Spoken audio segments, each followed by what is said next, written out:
हमारे चैनल को लाइक और सब्सक्राइब ज़रूर करें और साथ ही लगे बेल आइकन को ज़रूर दबाएं ताकि आने वाले वीडियो की नोटिफिकेशन आपको सही समय पर मिलती रहे। 6 का क्वेश्चन नंबर 2 का फर्स्ट पार्ट देखते हैं। Ritu can row down stream 20 kilometre in 2 hours. ठीक है, डाउन स्ट्रीम का मतलब होता है कि मतलब जो ऐसे नदी की धारा होती है ये डाउन होती है। ठीक है, डाउन यानी कि जहाँ पे कोई चीज़ तैर रही है तो उसी की दिशा में होती है। ठीक है, तो ये डाउन स्ट्रीम जब होती है तो वो रो कर पाती है कितना, 2 आवर्स में 20 किलोमीटर। ठीक है, और जब अप स्ट्रीम होती है तो यह लिखा है कि अप स्ट्रीम जब होती है तो 4 किलोमीटर। ठीक है, मान लो ऐसे जो इसकी धारा की दिशा है वो इधर है और कोई चीज़ इधर की तरफ जा रही है तो वो 2 घंटे में 4 किलोमीटर ही चल पाएगी। और ये जो धारा की दिशा ऐसे है, कोई चीज़ इधर की तरफ जा रही है तो वो 2 घंटे में 20 किलोमीटर जाती है। ठीक है, तो हम क्या करते हैं इस केस में, हम इसकी स्पीड मान लेते हैं। ठीक है, स्पीड इन डाउन स्ट्रीम के केस में हम मान लेते हैं u। ठीक है, तो ये क्या लिखा है, वाटर की speed in still water and the current. ठीक है, स्पीड ऑफ रोइंग और स्पीड ऑफ करंट, तो हम इसको मान लेते हैं।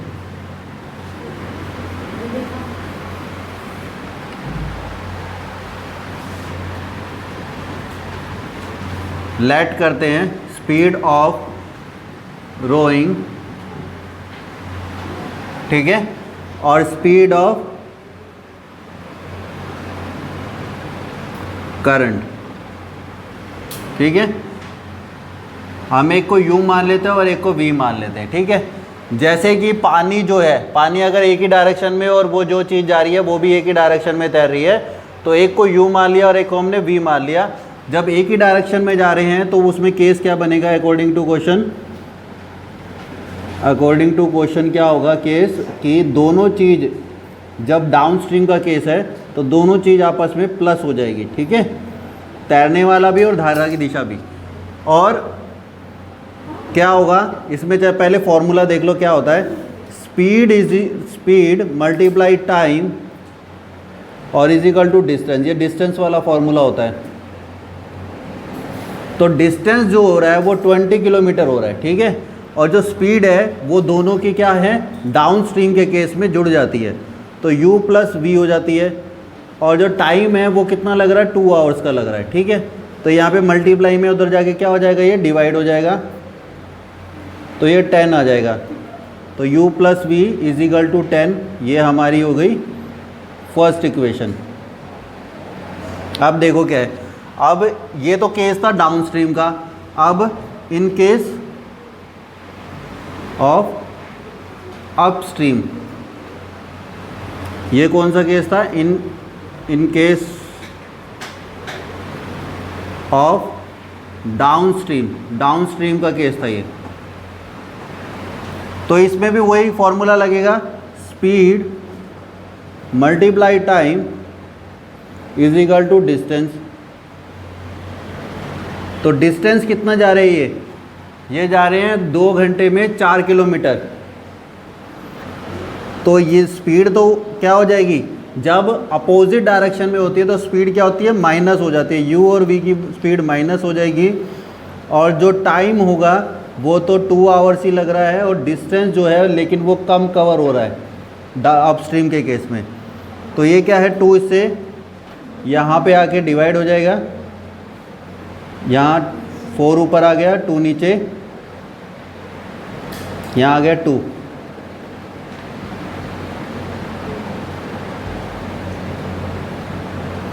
u माइनस वी बच गया, तो यहाँ पे u minus v is equal to 2। ये हमारी कौन सी हो गई, second equation.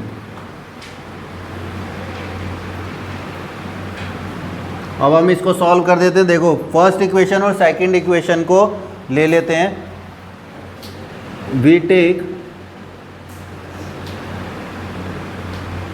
Equation first and second, दोनों को लेते हैं और देखो दोनों के वेरिएबल जो है वो फर्स्ट वाले सेम है, ठीक है। और उसमें हम क्या करते हैं, एलिमिनेशन मेथड लगा देते हैं।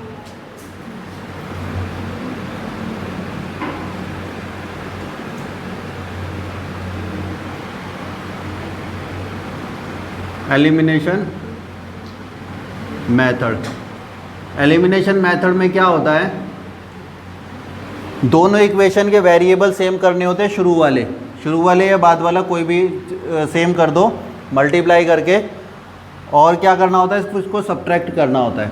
तो हमने क्या ले लिया, दोनों इक्वेशन ले ली, u plus v is equal to 10 हो गया और u minus v is equal to 2 हो गया। अब इसको क्या करते हैं, हम सब्ट्रैक्ट कर देते हैं, ठीक है। हमें इसको वेरिएबल को सेम तो करने नहीं, क्योंकि सेम पहले से ही हो रखे हैं, तो हमने इसमें क्या करना है, सब्ट्रैक्ट कर देना है। सब्ट्रैक्ट फर्स्ट माइनस सेकंड, तो इसी में एलिमिनेशन लग गया हमारा। तो u से u कैंसिल हो गया, प्लस v और प्लस v यहाँ पे हो गया 2v, और 10 में से 2 माइनस हुआ तो 8 आ गया, v की वैल्यू आ गई हमारी 4। अब पुट करना, अब क्या है, v की जो वैल्यू आई है हमारी 4, हमने पुट करना है इक्वेशन नंबर फर्स्ट में। Put v is equal to 4 in equation first equation में लिखना है, ठीक है।